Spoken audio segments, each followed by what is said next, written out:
So this is going to be part 2 of the House of the Undying series. In the first video we talked about the first set of visions, which I kind of labeled the state of Westeros, which I think were visions to give Dany an idea of what's going on in Westeros, the land she's going to conquer or trying to conquer. So this is going to be the second set of visions, and again these are all in order from the book. And this is what I call set 2, the Undying visions.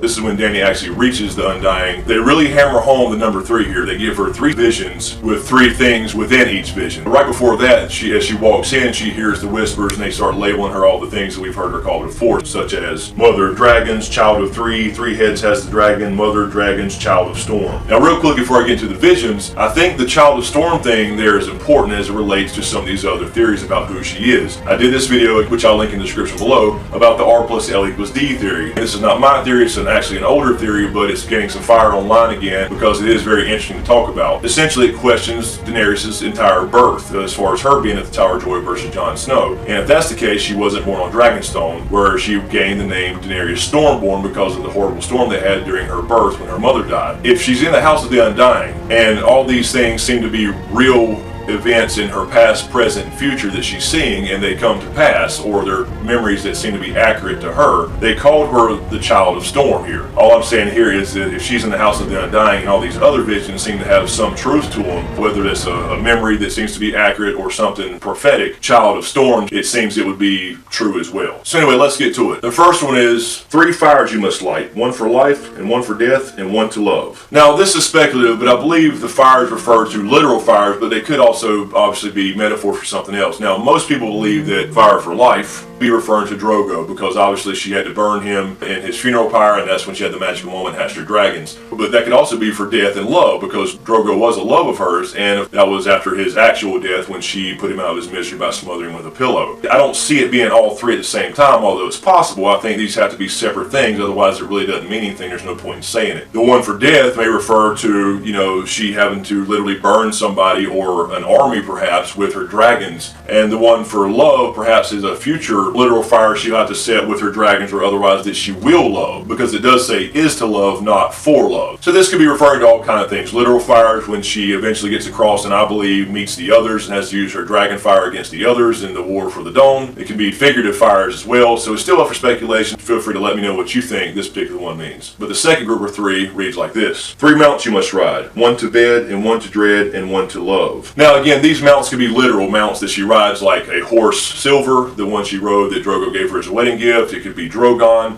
and I think that in fact it's kind of a mix of that and actual possible lovers. The 1 to bed could simply be referring to Drogo, or perhaps Dario, or some future lover perhaps. The 1 to dread I think probably refers to Drogon, because she has actually now ridden him at this point. It kind of reaches back to Balerion the Black Dread, who is one of the 3 dragons who helped conquer Westeros. And the 1 for love again is up in the air. I mean, what kind of fire does she need to light for love? Is it for love of Westeros, her kingdom, to save it from the others?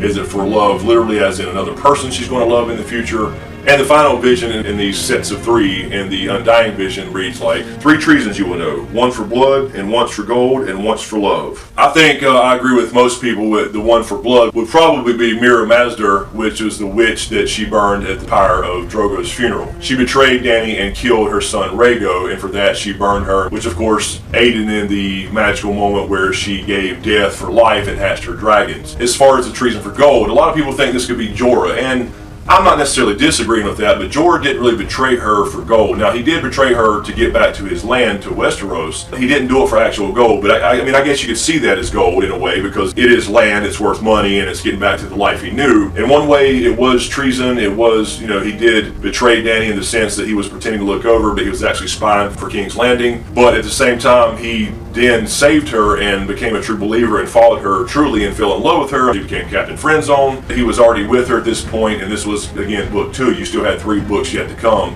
and the TV show wasn't even a thought. And the 1 for love is really still up in the air. That could be something like his daughter, but she doesn't love his daughter, although she was going to marry him for the sake of establishing peace in Marine.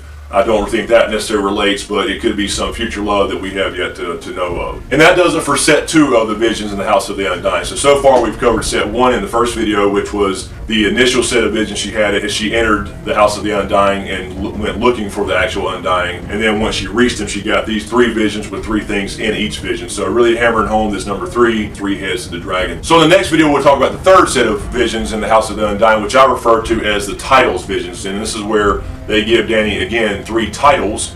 And again, they come in groups of 3s. They give her the titles Daughter of Death, Slayer of Lies, and Bride of Fire. And I'll explain that in the next video. So thanks for watching. We'll see you in part 3.